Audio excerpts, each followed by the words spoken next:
Welcome guys explain में आपका स्वागत है। आज की मूवी का नाम है scouts guide to the zombie apocalypse. ये 2015 की एक ज़ॉम्बी मूवी है।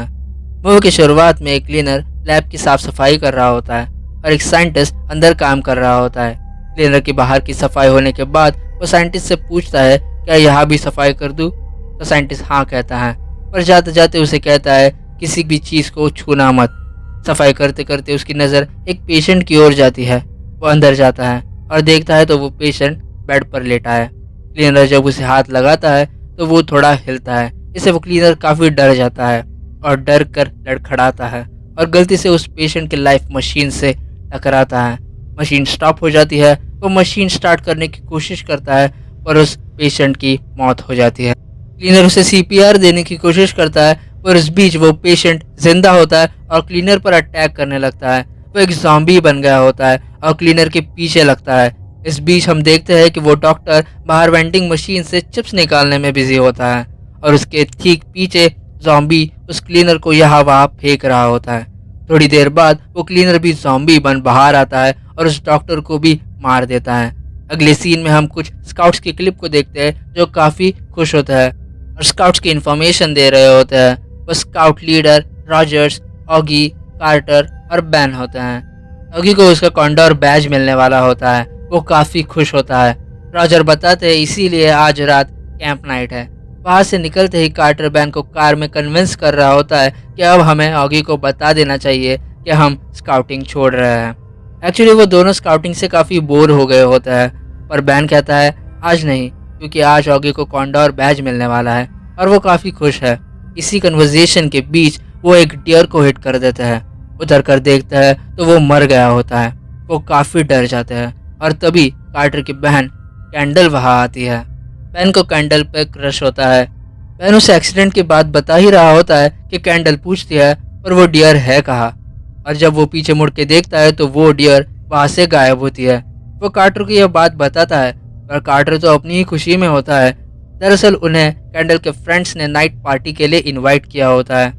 वो वहाँ से निकलता है और घर पहुँचते ही कार्टर कहता है आज हम दोनों पार्टी में मज़ा करेंगे। दूसरी तरफ हम रॉजर को देखते हैं जो जंगल के बीच से जा रहे होते हैं और तभी उन पर वही डियर हमला करती है। वो डियर ज़ॉम्बी बन गई होती है।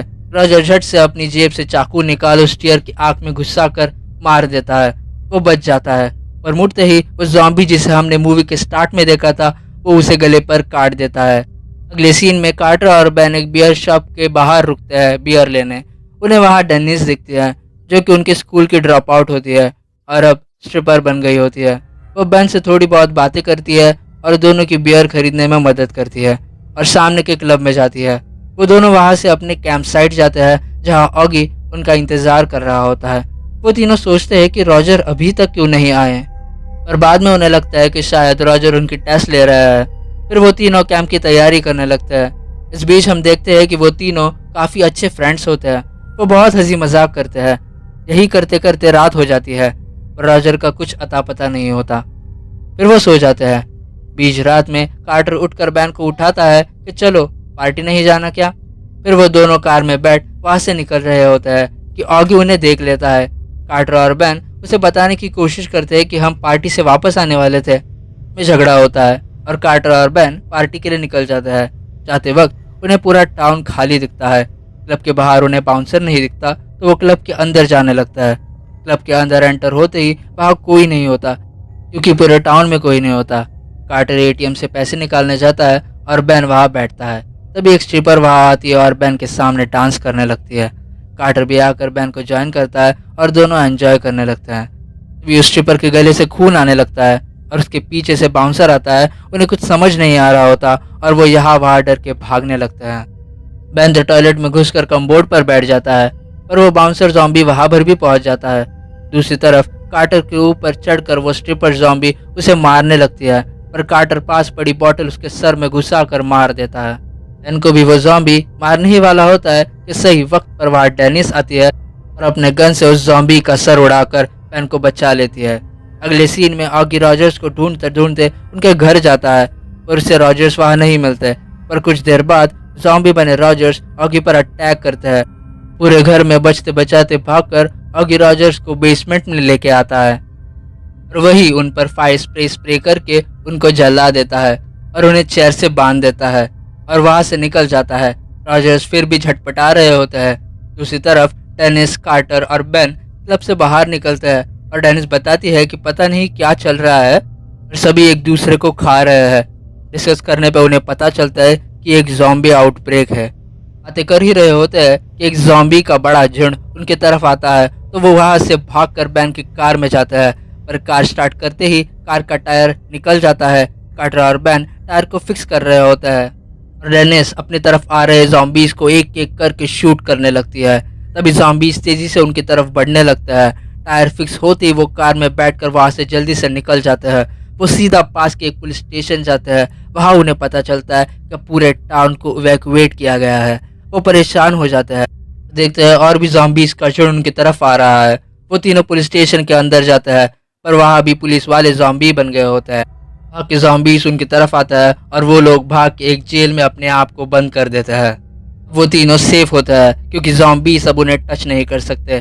कार्टर तो इतना रिलैक्स होता है कि वो ज़ॉम्बीज के साथ सेल्फी ले रहा होता है। वो तीनों बैठ के बातें कर ही रहे होते हैं कि बाहर से म्यूजिक की आवाज़ आने लगती है। सारे ज़ॉम्बीज बाहर जाने लगते हैं। ज़ॉम्बीज बाहर जाकर एक कार को घेर लेते हैं जिसमें म्यूजिक बज रहा होता है। म्यूजिक बजाने वाला और कोई नहीं, ऑगी होता है। ऑगी अंदर जा ही रहा होता है कि गलती से एक कार को धक्का लगने से सभी ज़ॉम्बीज का ध्यान उसकी तरफ जाता है और ज़ॉम्बीज उसके पीछे लग जाता है। वो भाग के अंदर जाता है और जल्दी से उस सेल को खोल देता है। तभी एक ज़ॉम्बी अंदर आता है और बेन एक झाड़ू उसके सर में घुसा कर मार देता है। एक तरफ से ज़ॉम्बीज आता है तो वो दूसरी तरफ से भागकर बाहर निकल जाते हैं। भागते भागते वो चारों एक सुनसान रास्ते पहुंच जाते हैं। थोड़ा चलने पर उन्हें वहाँ एक ट्रक दिखता है। वो ट्रक की तरफ जाता है तो उन्हें वहाँ भी एक ज़ॉम्बी मिलता है। वो ज़ॉम्बी उन पर हमला करने ही वाला होता है कि एक मिलिट्री मैन उसे शूट कर उन्हें बचा लेता है। फिर वो उसी के कार में बैठकर कैंडल को बचाने पार्टी की लोकेशन जाते हैं। पर पार्टी की लोकेशन पर पहुंचने पर कार्टर को पता चलता है कि कैंडल के फ्रेंड्स ने उससे फेक एड्रेस दिया है। उसे उल्लू बनाया गया होता है। कार्टर इस बात पर बहुत गुस्सा होता है। कार में बैठे मिलिट्री मैन को भी ज़ॉम्बी ने बाइट किया होता है और वो ज़ॉम्बी बन डेनिस पर हमला करता है। डेनिस बड़ी होशियारी से कार से बाहर निकलती है, उसके सर को कार के दरवाजे से स्मैश करती है। तभी मिलिट्री मैन के रेडियो से उन्हें इन्फॉर्मेशन मिलती है कि 2 घंटे में टाउन को बॉम्ब से उड़ाया जाने वाला है। ऑगी कहता है अब 2 घंटे में पार्टी और कैंडल को कैसे ढूंढे। तभी कार्टर को याद आता है कि कैंडल ने अपने डायरी में पार्टी का एड्रेस जरूर लिखा होगा। इस पर डेनिस कहती है तो अब हमें जल्दी घर जाना होगा। तो मिलिट्री मैन की कार लेके सीधा कार्टर के घर जाते हैं। कैंडल के रूम में वो यहाँ वहाँ डायरी ढूंढने लगते हैं। तभी उन्हें कुछ आवाज़ आती है तो कार्टर और ऑगी नीचे देखने जाते हैं। वो मिस फील्डर उनकी पड़ोसी ज़ॉम्बी होती है। वो उन पर हमला करती है। इसी आवाज़ के साथ और ज़ॉम्बीज भी घर में घुस जाते हैं और वो लोग भागकर कैंडल के कमरे में जाते हैं और वहीं से एक ट्रैम्पोलिन के जरिए एक एक करके मिस फील्डर के घर में घुस जाते हैं। और हाँ, बेन को कैंडल की डायरी भी मिल जाती है। उन्हें बिल्लियाँ मिलती है जो ज़ॉम्बीज बन गई होती है। वो उनसे भी बचते बचाते भाग निकलते हैं और मिस फील्डर की कार से निकल जाते हैं। रास्ते में उन्हें ज़ॉम्बी रॉजर्स मिलता है। वो उन्हें उड़ा कर निकल जाते हैं। डेनिस बाइक लेकर मिलिट्री हेल्प लेने जाती है। ऑगी और कार्टर का पार्टी में हेल्प करने का कोई प्लान नहीं होता, पर बेन उन्हें समझाता है कि हम स्काउट्स हैं, अगर हम उन्हें नहीं बचाएंगे तो और कौन बचाएगा। वो दोनों मान जाते हैं और तीनों वहाँ से सीधा एक हार्डवेयर स्टोर जाते हैं और कुछ टूल से अपने आप को तैयार करते हैं। दूसरी तरफ पार्टी में कैंडल का फ्रेंड उसे बताता है कि मैंने तुम्हारे भाई को फेक एड्रेस दिया था। ये सुन कैंडल उसे थप्पड़ मारती है और इसी बीच एक ज़ॉम्बी उसके फ्रेंड पर अटैक करती है। एक कैंडल वहाँ से भाग निकलती है, पर दरवाज़ा खोलते ही सारे ज़ॉम्बीज क्लब के अंदर घुस जाते हैं। अब पूरे क्लब में ज़ॉम्बीज का आतंक फैल गया है। सारे ज़ॉम्बीज एक दूसरे को काट रहे होते हैं और तभी ये तीनों आता है सबको बचाने। एक एक करके तीनों ज़ॉम्बीज को काटता है, शूट करता है, अपने टूल से मारने लगता है। कैंडल सीढ़ी पर फंसी होती है। पेन कैंडल बचाने जाता है पर एक ज़ॉम्बी उस पर हमला करता है। तभी कार्टर और ऑगी उस ज़ॉम्बी को शूट करता है और बेन कैंडल को बचा लेता है। फिर वो लोग सभी को क्लब से बाहर निकालता है और वो तीनों ऊपर के फ्लोर जाता है। ज़ॉम्बीज भी भाग के उनके पीछे आता है। तभी ऑगी अपने बैग से खुद ने बनाया हुआ बॉम्ब निकालता है और उसे जलाने लगता है, पर वो जल ही नहीं रहा होता। ज़ॉम्बीज दरवाज़ा पीट रहे होते हैं और तभी अचानक से वहाँ डेनिस आती है और उनको चलने बोलती है। कार्टर और बेन ऑगी को भी चलने बोलता है, पर ऑगी वो बॉम्ब जला कर ही वहाँ से निकलता है ऑगी निकलने पर वहाँ एक बहुत बड़ा सा एक्सप्लोजन होता है। इससे वो चारों बहुत खुश होते हैं कि आइडिया काम कर गया, और मुड़ के देखता है तो रॉजर्स उनकी तरफ आ रहे होता है। रॉजर्स को बॉम्ब से उड़ा देता है और आखिरकार मिलिट्री वहाँ आता है और उन्हें रेस्क्यू कर लेता है। अगली सुबह मिलिट्री वाले उन्हें रेस्क्यू कैंप ले आता है और वो चारों यहाँ तक जिंदा पहुँच सके इसकी खुशी मनाता है। इसके साथ मूवी यहाँ पर ख़त्म हो जाती है।